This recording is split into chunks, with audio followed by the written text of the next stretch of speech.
ஆசிஃபா படுகொலைக்கு கண்டனம் தெரிவிக்கின்ற வகையிலே இந்த கண்டன போராட்டத்தை ஒருங்கிணைத்துக் கொண்டிருக்கக்கூடிய திராவிடர் விடுதலை கழகத்தினுடைய தலைவர் தோழர் விடுதலை ராஜேந்திரன் அவர்களுக்கும், இங்கே அரசு அடக்குமுறையிலிருந்து பல்வேறு அடக்குமுறைகளை எதிர்கொண்டு போராட்ட களத்தில் நம்மோடு நிற்கக்கூடிய தமிழ்நாடு முஸ்லிம் முன்னேற்ற கழகத்தினுடைய மூத்த தலைவர் ஐயா குன்னங்குடி ஹனீஃபா அவர்களுக்கும், போராட்ட களங்களில் எல்லாம் தங்கள் தோழர்களை ஈடுபடுத்துவது மட்டுமல்ல, எந்த நேரமும் இந்த பாசிச அரசுக்கு எதிரான குரலை வலிமையாக பதிவு செய்யக்கூடிய எஸ்டிபிஐ கட்சியினுடைய மாநில தலைவர் மரியாதைக்குரிய தோழர் தெஹ்ரான் பாகவி அவர்களுக்கும், இளந்தமிழகம் இயக்கத்தை சார்ந்த தோழர் செந்தில் அவர்களுக்கும், தமிழர் விடியல் கட்சியினுடைய தோழர் சைலேந்திர அவர்களுக்கும் மற்றும் இங்கே திரண்டிருக்கக்கூடிய தோழமைகளுக்கும் மேற்பதநிலைக்கத்தின் சார்பாக வணக்கங்களை தெரிவித்துக் கொள்கின்றேன். இந்த பாரதிய ஜனதா கட்சி ஆட்சிக்கு வந்த நாளிலிருந்து ஒரு புறத்திலே நம்மை பொருளாதார ரீதியாக பண்பாட்டு ரீதியாக சீரழிக்கின்ற வேலையை இந்த அரசு திட்டமிட்டு நகர்த்தி வருகிறது. அதே தருணத்திலே பெண்களுக்கு எதிரான கொடுமைகள் மிக மோசமான அளவிலே நிகழ்ந்து வருவதை இந்த கட்சி ஆட்சிக்கு வந்த நாள் முதல் இன்று வரை நாம் பார்த்து வருகின்றோம். இந்த ஆட்சியில இருவருக்கு, இரண்டு சமூகத்தினருக்கு அல்லது இரண்டு தரப்பினருக்கு அநீதி இழைக்கப்படுகிறால், ஒன்று ஒடுக்கப்பட்ட தலித் மக்களுக்கும் மறுபுறத்தில் பெண்களுக்குமாக இழைக்கப்படுகிறது. ஏனென்றால் மனுநீதியின் அடிப்படையில் இவர்களை தங்களுடைய அடிமைகளாக, தங்களுக்கு உரிய ஒரு உயிரற்ற ஒரு பொருளாக பாதிக்கக்கூடிய ஒரு தர்மத்தை தங்களுடைய தர்மமாக மேற்கொண்டிருக்கக்கூடிய இந்த இந்துத்துவ சரணாதவாதிகள் எந்தவித ஜனநாயக தன்மையும் இல்லாத ஒரு பாசிஸ்டுகள் என்பதை தொடர்ச்சியாக இவர்கள் இதில் பதிவு செய்து வருகிறார்கள். இதுல ஆசிஃபான் படுகொலை என்பது மிக மோசமானது, நம்மை உழுக்குகின்ற ஒரு நிகழ்வாக, மிக மோசமான நிகழ்வாக இங்கே நாம் கிட்டத்தட்ட 3-4 மாதங்கள் கழித்து அந்த செய்தியை தெரிந்திருக்கின்றோம். அந்த காஷ்மீர் பள்ளத்தாக்கிலே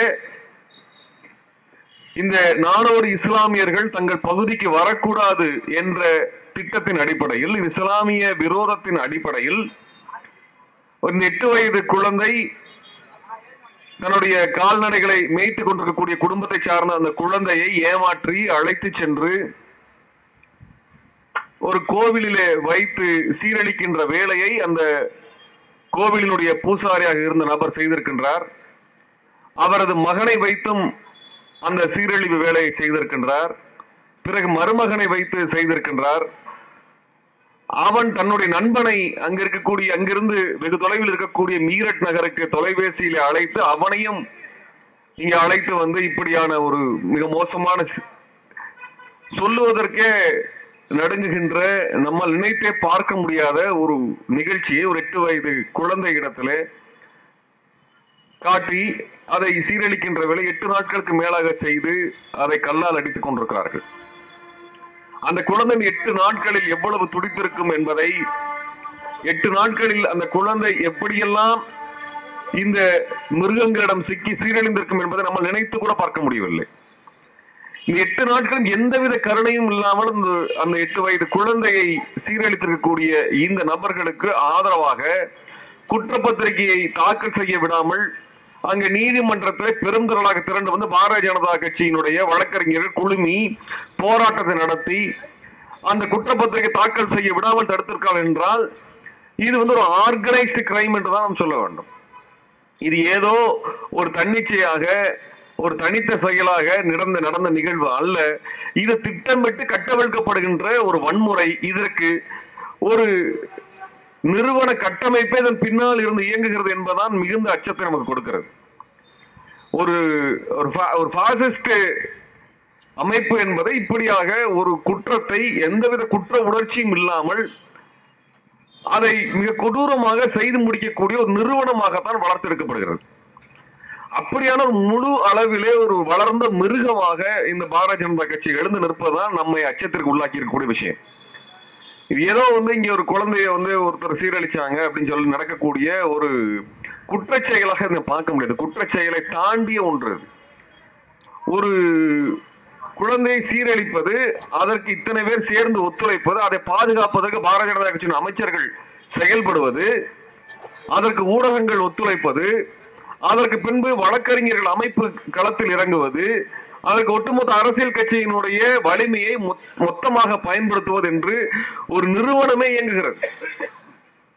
ஆக இந்த பாசிச ஸ்ட்ரக்சர் என்று சொல்லக்கூடிய இந்த பாசிச கட்டமைப்பை எப்படி நாம் எதிர்கொள்ள போகின்றோம்? இதுல ஆசியாவின் படுகொலையின் மூலம் அந்த ஒட்டுமொத்த கட்டமைப்பை நாம் பார்க்க வேண்டியது இருக்கிறது. ஒட்டுமொத்த கட்டமைப்பை மக்களிடத்தில் சொல்ல வேண்டியது இருக்கிறது. ஆக ஒரு நிறுவனமாக மாறி நிற்கக்கூடிய இந்த பாசிசம் என்பதுதான் மிக மிக மோசமான ஒன்று. இந்த பாசிசம் என்பது இன்னைக்கு இந்தியாவினுடைய அரசியல் வர்க்கங்களிலே, அதிகார வர்க்க மட்டங்களிலே தங்கள் நபர்களை சென்று அமர்த்தி இருக்கிறார்கள். அதைத்தான் நாம் இன்று தீபக் மிஸ்ராவிலிருந்து இங்கே இருக்கக்கூடிய இந்த புரோஹித் வரை தொடர்ச்சியாக பார்த்து வருகின்றோம். ஆக ஒரு முழுமையான கட்டமைப்பை இந்த இந்துத்துவ பயங்கரவாதிகள் ஏற்படுத்தி இருக்கிறார்கள். இவர்கள் ஆட்சியில் இருக்கலாம், இல்லாமல் போகலாம். ஆனால் இந்த கட்டமைப்பு அப்படியே இருக்கும் என்றால் அது எவ்வளவு பெரிய பேராபத்து என்பதை நாம் உணர வேண்டியிருக்கிறது. இந்த தருணத்திலே இங்கு நான் இன்னொரு செய்தியும் இணைத்து சொல்ல வேண்டியிருக்கிறது. இன்றைய தினம், இன்று மதியம் இஸ்லாமியர்களுக்கான ஒதுக்கீடு பற்றியும், இஸ்லாமியர்களுக்கு நடந்த அநீதிகளை பற்றியும், இஸ்லாமியர்களுக்கு எவ்வளவு தூரம் இங்கே அதிகாரத்திலும் கல்வியிலும் பொருளாதார வளர்ச்சியிலும் வேலை வாய்ப்பிலும் பங்களிக்க வேண்டும் என்று சொல்லி விரிவான ஒரு அறிக்கையை சமர்ப்பித்த முன்னாள் நீதிபதி சச்சார் அவர்கள் மறைந்த தினமாக இந்த தினம் என்று விடிந்திருக்கிறது. மிகப்பெரிய ஒரு நீதிமானாக இன்று தீபக் மிஸ்ரா போன்ற நபர்கள் இவ்வளவு கொடூரமான தீர்ப்புகளை வழங்கி கொண்டிருக்கக்கூடிய தருணத்தில் ஒடுக்கப்பட்ட மக்களோடு நின்ற சச்சார் அவர்களுடைய இறப்பு என்பது மிகப்பெரிய இழப்பு. அது எந்த விதமான அச்சுறுத்தலுக்கும் அடிபணியாமல் துணிந்து நின்று தனது கருத்தை பதிவு செய்த வெகு சில நீதிபதிகளில் அவரும் ஒருவர்.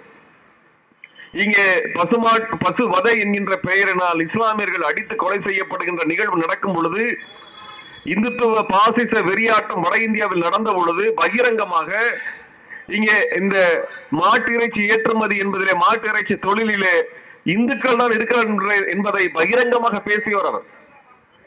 தமிழீழத்தில் இனப்படுகொலை நடந்தது குறித்தான டப்ளின் தீர்ப்பாயத்தில் மிக அப்பட்டமாக இந்த மேற்குலகத்தினுடைய பங்களிப்பை பற்றி வெளிப்படையாக பேசியவர் அவர்.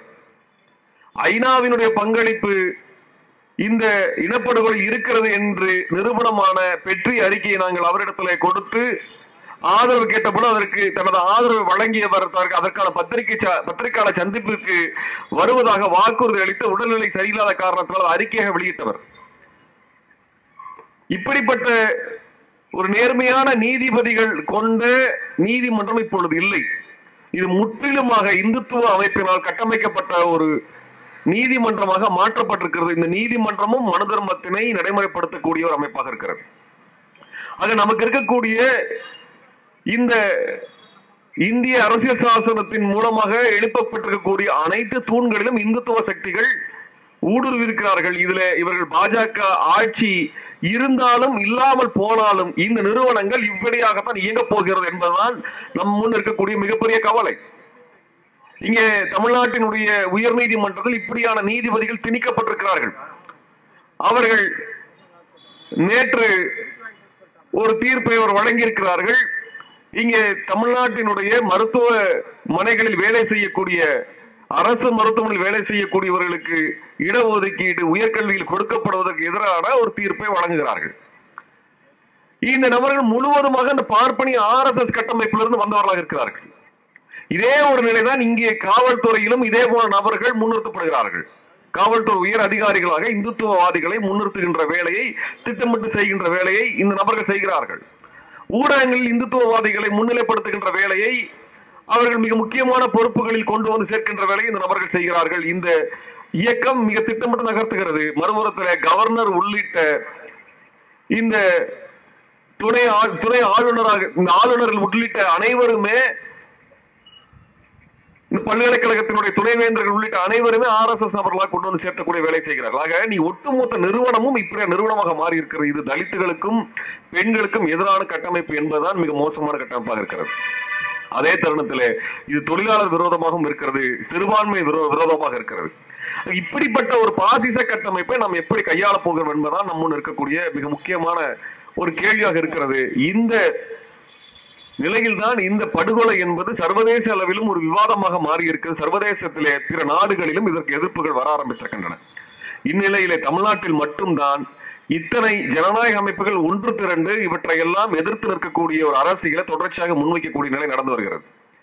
இவர்கள் தங்களது ஒரு பாசிச மனநிலை அப்பட்டமாக வெளிப்படுத்துவதை இன்று எஸ் வி சேகரினுடைய அந்த சமூக வலைதள பதிவு வெளிப்படுத்துகிறது. எச் ராஜா போன்றவர்களுடைய பதிவு வெளிப்படுத்துகிறது. தமிழ்நாட்டில் இருக்கக்கூடிய ஒரு எழுச்சி மிக்க இந்துத்துவ எதிர்ப்பு மனநிலையை மடைமாற்றி தனிநபர்கள் நோக்கியான ஒரு எதிர்வினையாக மாற்றுகின்ற வேலை இந்த நபர்கள் வெகு திறமையாக திட்டமிட்டு செய்கிறார்கள். எச் ராஜாவை நோக்கியும் எஸ் வி சேகரை நோக்கி மட்டுமே நமது எதிர்ப்பு இருக்க வேண்டும், ஒட்டுமொத்தமாக இந்த பாஜகவை நோக்கியான எதிர்ப்பு இருக்கக்கூடாது என்பதில் அவர் திட்டமிட்டு செயல்படுகிறார்கள். அவங்க இந்த கருத்தை பதிவு செய்தால் இப்படியெல்லாம் எதிர்ப்பு வரும் என்று தெரிந்துதான் செய்கிறார்கள். அவர்கள் இதற்கு எதிர்ப்பு வராது என்று தெரிந்தோ அல்லது இதெல்லாம் வரவேற்பார் என்று தெரிந்தோ பேசவில்லை. இதை எழுதினால் இப்படி எதிர்ப்பு வரும் என்று தெரிந்துதான் திட்டமிட்டு பேசுகிறார்கள். இப்படிப்பட்ட ஒரு கும்பல் இங்கே இயங்கிக் கொண்டிருக்கிறது. ஒட்டுமொத்தமாக மக்கள் பிரச்சனைக்காக போராடக்கூடிய இயக்கங்களை மடைமாற்றுகின்ற வேலை செய்கிறார்கள். இவர்கள் மீது எந்த வழக்கும் பாயவில்லை. இன்று காலையில புழல் சிறையில சென்று அந்த மனிதநேய ஜனநாயக கட்சியினுடைய ஹாரூன் ரஷீத் அவர்களையும் நடிகர் மன்சூர் அலிகான் அவர்களும் சந்தித்தேன். எந்த விதமான ஒரு வன்முறையில் ஈடுபடாதவர்கள் மீது பொய் வழக்கை பதிவு செய்து சிறையில் அடைத்திருக்கிறார்கள். அவர்களுக்கான அந்த பிணை என்பது கொடுக்கப்படாமல் திட்டமிட்டு தட்டி கழிக்கப்படுகிறது. கிட்டத்தட்ட ஒரு வாரத்தை கடந்து அவர்கள் சிறையில் இருக்கிறார்கள். ஆனால் எச் ராஜா போன்றவர்கள் தொடர்ச்சியாக வன்முறையான செய்திகளை பதிவு செய்தும் கூட அவர்கள் மீது வழக்கு பதிவு செய்யப்படுவதில்லை. எஸ் வி சேகர் போன்ற நபர்கள் கைது செய்யப்படுவதில்லை. இங்கு நீதி என்பது யாருக்கான நீதியாக இருக்கிறது என்றால் பார்ப்பனர்களுக்கான உயர் சாதிய பணியாக்களுக்கான நீதியாக மட்டுமே இருக்கிறதை விட ஏழை எளிய மக்களுக்கும் ஒடுக்கப்பட்ட மக்களுக்கும் பெண்களுக்குமான நீதியாக இல்லை. இந்த இடத்தில் நாம் எவ்வாறு எதிர்கொள்ளப் போகிறோம் என்பதை நாம் திட்டமிட்டு வகுக்க வேண்டியிருக்கிறது. இந்த எதிர்ப்பு என்பது நாம் பொதுவெளியிலே பேசக்கூடிய எதிர்ப்பு போராட்டங்கள் மட்டுமல்ல, இதற்குரிய கட்டுமானங்களும் உருவாக்க வேண்டியிருக்கிறது. ஊடகத்தில் இருக்கக்கூடிய நமது நண்பர்கள் அதை எதிர்த்து போராடி கொண்டிருக்கிறார்கள், தன்னந்தனியே போராடி கொண்டிருக்கிறார்கள். வழக்கறிஞர்கள் தனியே போராடி கொண்டிருக்கிறார்கள். அரசு நிறுவனங்கள் தனியே போராடி கொண்டிருக்கிறார்கள். நம் குழந்தைகள் போராடுகிறார்கள். ஏனென்றால் இங்கே பள்ளிக்கூடங்களிலே இந்துத்துவ குழுக்கள் பல்வேறு பெயர்களிலே பல்வேறு திட்டங்களின் மூலமாக உள்நுழைந்து அந்த குழந்தைகளை எல்லாம் தங்களுடைய வேலை திட்டத்திற்குள் கையில் எடுக்கக்கூடிய ஒரு வேலையை செய்து வருகிறது. ஒரு புறத்துல குழந்தைகளை இந்துத்துவ மயமாக்குவதும், மறுபுறத்துல இங்கே பள்ளி ஆசிரியர்கள் இருக்கக்கூடிய, இன்னும் சொல்ல போனால் அரசு பள்ளிகளில் ஆசிரியர் வேலை பார்ப்பவர்களுக்கு நாங்கள் இலவசமாக பயிற்சி அளிக்கிறோம் என்று சொல்லி இந்துத்துவ பயிற்சி அளிக்கின்ற வேலையையும் இந்த RSS குழுக்கள் செய்கின்றன. அவர்கள் ஒரே பெயரில் செல்வதில்லை, பல்வேறு பெயரில் சென்று கொண்டிருக்கிறார்கள், பல்வேறு பெயரில் இயங்குகிறார்கள், பல்வேறு நிகழ்ச்சிகளை நடத்துகிறார்கள். நாம் ஒன்றை புரிந்து கொள்ள வேண்டியிருக்கிறது. இந்துத்துவ கும்பல் என்பது ஒரு பண்பாட்டு தளத்தில் இயங்கக்கூடிய கும்பலாக இருக்கிறது. நாம் அரசியல் தளத்தில் இயங்குகிறோம். அந்த பண்பாட்டு அரசியலை முன்வைத்து அதன் மூலமாக இங்கே மிக பெரும் ஒரு ஆக்கிரமிப்பை, ஒரு பாசிச அரசியலை பண்பாடாக கட்டி எழுப்புகிறார்கள். இதைத்தான் ஹிட்லர் ஆட்சியில் நடந்தது. ஒரு பாசிசத்திற்கான ஆதரவை பொது தளத்திலே வெகு தளத்திலே கட்டி எழுப்புவது, அதற்கு ஒப்புதலை பெறுவது. அவர்களாக மக்களிடத்திலே அந்த ஒரு திட்டத்தை திணிப்பதில்லை. இந்த ஹிட்லரினுடைய ஆட்சியை விமர்சித்தார்கள் என்று 2 இளைஞர்களை கொண்டு வந்து பொதுச்சந்தியில் நிறுத்துவார்கள். அங்கே இருக்க அனைத்து மக்களும் சேர்ந்து அவர் அந்த இளைஞர்களுக்கு தண்டனை கொடுப்பது போன்ற ஒரு பிம்பத்தை ஏற்படுத்துவார்கள். அனைத்து மக்களின் ஒப்புதலோடு அந்த 2 இளைஞர்களுக்கு மொட்டையடிக்கப்பட்டு தலையில மொட்டையடிக்கப்பட்டு கழுத்திலே நாங்கள் ஹிட்லர் ஆட்சி ஜெர்மனியினுடைய அந்த ஜெர்மானிய தேசியத்தை, ஜெர்மானிய எழுச்சியை எதிர்க்கக்கூடிய கேவலமான நபர்களாக நாங்கள் இருக்கிறோம் என்று அவர்கள் கழுத்திலே அட்டையை மாட்டிவிட்டு பொதுமக்கள் இடத்தில் நிறுத்த வைப்பார்கள். ஆக பொதுமக்களின் ஒப்புதலோடு இந்த பாசிசம் வளர்வதாக ஒரு பிம்பத்தை மிக திட்டமிட்டு கட்டி எழுப்பினார்கள். அதே யுக்தியை பாஜக இங்கே செய்து வருகிறது.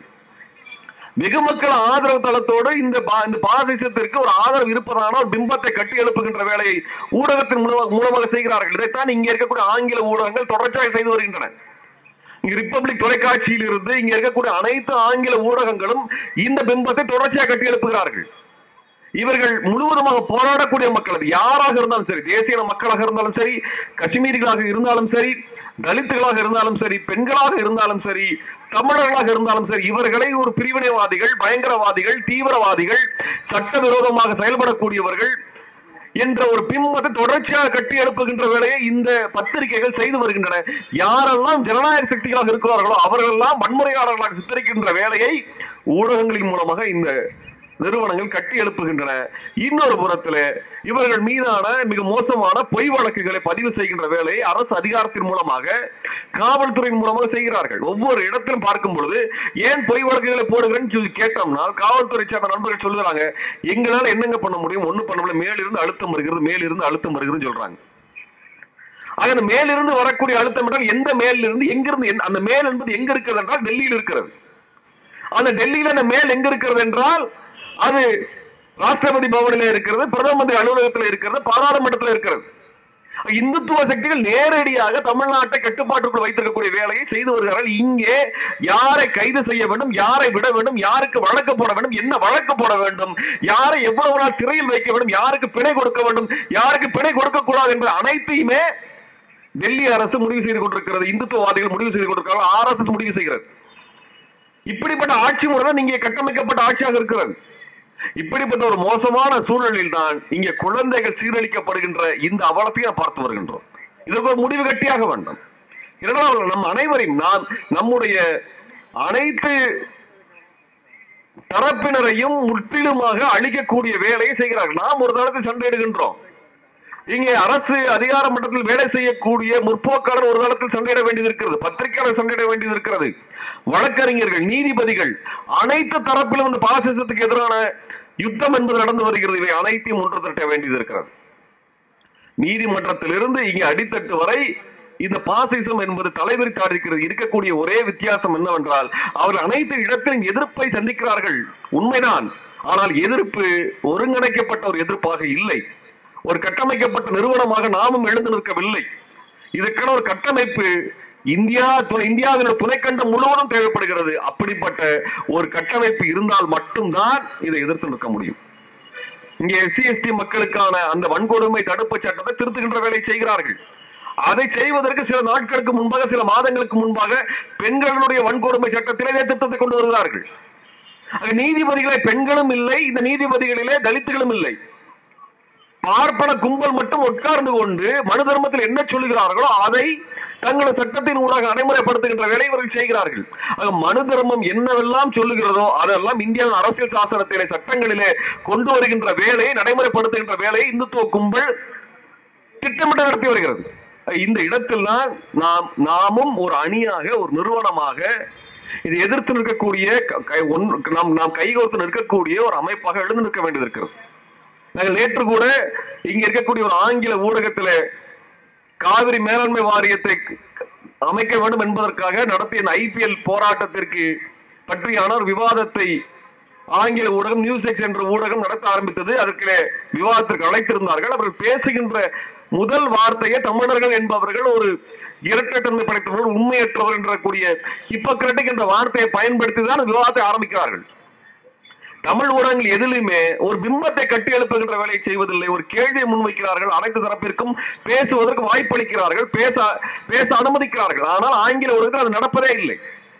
ஆங்கில ஊடகத்தில் போராடுகின்ற மக்களை ஒரு வன்முறையாளர்களாக, திரிபுவாதிகளாக, சமூக விரோதிகளாக கட்டி அமைக்கின்ற ஒரு பிம்பத்தை உருவாக்கிய பிறகு விவாதத்திற்கு அழைப்பது, அதற்கு பிறகு யாரையும் பேச அனுமதிக்காமல் அவர்களுக்கு சாதகமானதை மட்டுமே பேச அனுமதித்து விட்டு கடந்து செல்வதாக ஒரு வேலை செய்கிறார்கள். இதை தொடர்ச்சியாக பார்த்து ஒரு கட்டத்திலே இதற்கு மேலும் இதை அனுமதிக்க முடியாது என்று சொல்லி நேற்று அந்த அலுவலகத்தில் அமர்ந்து போராட்டம் நடத்த வேண்டிய நெருக்கடி வந்தது. அவர்கள் திரிபுவாதிகள் என்பதும், இரட்டை வேடம் போடக்கூடியவர்கள் என்பதும், சமூக விரோதிகள் என்கின்ற பிம்பத்தை இங்கே இருக்கக்கூடிய டைம்ஸ் ஆஃப் இந்தியா செய்கிறது, இந்து பத்திரிகை செய்கிறது, இங்க இருக்கக்கூடிய டைம்ஸ் ஆஃப் பத்திரிகை செய்கிறது, இங்க இருக்கக்கூடிய நியூஸ்6 பத்திரிகை செய்கிறது, ரிபப்ளிக் டிவி செய்கிறது. இதை எதிர்த்து நாம் பேச வேண்டிய கட்டாயம் நமக்கு இருக்கிறது. இதே வேலையைத்தான் இங்க இருக்கக்கூடிய, இங்க தமிழீழ விடுதலை போராட்டத்தை நடத்திய விடுதலை புலிகள் மீது ஒரு பொய்யான பிம்பத்தை கட்டி எழுப்பினார்கள். ஓராண்டல, ஈராண்டல, 30 ஆண்டுகளாக எழுப்பினார்கள். சர்வதேச அளவில் இனப்படுகொலைக்கான அந்த கேள்வி வந்த பொழுது இந்த பிம்பத்தை கட்டி எழுப்பதை வைத்துக் கொண்டு இந்த இந்திய அரசும் இலங்கை அரசும் விடுதலை புலிகளுக்கு எதிரான தங்களது நகர்வுகளை மேற்கொள்வதற்கு வாய்ப்பாக அமைந்தது. இன்று வரை இந்திய அளவில் இருக்கக்கூடிய அறிவுஜீவிகள் என்று சொல்லப்படுபவர்களோ, முற்போக்கள் என்று சொல்லப்படுபவர்களோ, ஈழ விடுதலைக்கோ இனப்படுகொலைக்கோ குரல் கொடுப்பதற்கு முன்வராத காரணமே இந்த பார்ப்பனிய பத்திரிகைகள் தங்களுடைய விசமத்தனமான பொய் பிரச்சாரத்தின் மூலமாக ஒரு பொய் பிம்பத்தை கட்டி எழுப்பியதுதான். இதே நிலைதான் இப்பொழுது நடக்கிறது. தமிழ்நாட்டில் இத்தனை போராட்டம் நடக்கிறது. மிக நேர்மையான ஜனநாயக கோரிக்கைக்காக நடத்தக்கூடிய போராட்டத்திற்கு ஏன் இந்திய துணைக்கண்டத்தில் நமக்கு ஆதரவு கிடைக்கவில்லை என்றால் இந்த கும்பல்கள் செய்கின்ற வேலை. இந்த கும்பல்கள் ஒவ்வொரு தரத்திலும் ஒவ்வொரு தருணத்திலும் நம்மை பற்றியான மிக மோசமான பிம்பத்தை கட்டி எழுப்பி வருகிறார்கள். இது ஒட்டுமொத்த பாப்பார கும்பலாக இருக்குது, ஒட்டுமொத்த இந்துத்துவ கும்பலாக இருக்கிறது. இது தமிழ்நாட்டில் நாம் எப்படி அனுமதிக்க முடியும்? ஒரு ஜனநாயக வெளியே இல்லாமல் இந்த கும்பல்கள் இங்கே உட்கார்ந்து கொண்டு இங்கே போராடுகின்ற மக்களை, அவள் இதே வேளையைத்தான் அணுகுலை எதிர்த்து போராடிய உதயகுமார் அவர்களுக்கும் ஏனைய போராளிகளும் இதே பிம்பத்தை கட்டி எழுப்பினார்கள். இங்க இருக்கிற ஒவ்வொரு ஜனநாயக சக்திகளுக்கும் இதே போன்ற பிம்பங்களும் உருவாக்கப்படுகின்றன. இங்க தமிழ்நாட்டில் இருக்கக்கூடிய தமிழ் உணர்வாளர்களும் இஸ்லாமிய தோழர்களும் இணைந்து போராட்டம் நடத்திய உடனேயே இருவர்களும் ISI-யினால் பாகிஸ்தான் உளவுத்துறையினால் தயார் செய்யப்படும் என்கின்ற ஒரு பொய் செய்தியை இதே தொலைக்காட்சிகள், ஆங்கில தொலைக்காட்சிகள், ஊடகங்கள் வெளியிட்டன. அதை கண்டித்து நாம் ஒரு ஆர்ப்பாட்டம் நடத்தினோம், எதிர்ப்பு பதிவு செய்தோம். இது எத்தனை காலம் தான் ஒவ்வொரு முறை நமது எதிர்ப்பை பதிவு செய்வது, அவர்கள் பின்வாங்குவது, மறுபடியும் அதே தளத்தை கட்டியெழுப்பது என்பதை கேள்வி எழுப்ப வேண்டியது. ஏனென்றால் இதே வேளையை தான் இஸ்லாமியர்கள் மீது இந்தியா முழுவதும் இவர்கள் பயங்கரவாதிகள் என்கின்ற பிம்பத்தை கட்டியெழுப்பி அந்த பொய் பிம்பத்தின் மேல் இருந்து கொண்டுதான் இத்தனை அநீதி நிலைக்கப்படுகிறது. ஒரு குஜராத்தில் இனப்படுகொலை நடந்தது என்றால் இந்தியா துணைக்கண்டம் முழுவதும் மக்கள் ஏன் எழவில்லை என்றால் இது இஸ்லாமியர்கள் மீதான ஒரு பயங்கரவாத பிம்பத்தை கட்டி எழுப்பதன் பின்னணியில் இருந்து கொண்டு செயல்படுகிறார்கள். அதே போன்ற ஒரு நிலைதான் இந்த தமிழர்களுக்கும் நடந்து வருகிறது. அதே போன்ற நிலைதான் இந்தியா முழுவதும் இருக்கக்கூடிய போராடுகின்ற மக்கள் மீது இருக்கிறது. ஆகியவை ஒட்டுமொத்த ஒரு கட்டமைப்பாக இருக்கிறது. இந்த கட்டமைப்பை உடைக்கின்ற ஒரு வேலையை நாம் செய்தாக வேண்டியது இருக்கிறது. அதுல நாம் அனைவரும் ஒரு திட்டமிட்ட ஒரு வேலை திட்டத்திற்கு நாம் முன் வருவோம். அந்த வேலை திட்டத்தின் அடிப்படையில் இந்த கும்பலை எதிர்கொள்ள வேண்டிய ஒரு அவசியம் இந்த காலகட்டத்தில் இருக்கிறது. அதற்கு நாம் இந்த போராட்டங்களின் மூலமாக அந்த திட்டமிடலையும் செய்ய வேண்டும் என்கின்ற எங்களது வேண்டுகோளை தருணத்தில் முன்வைத்து வாய்ப்புக்கு நன்றி கூறி விடைபெறுகிறேன். நன்றி, வணக்கம்.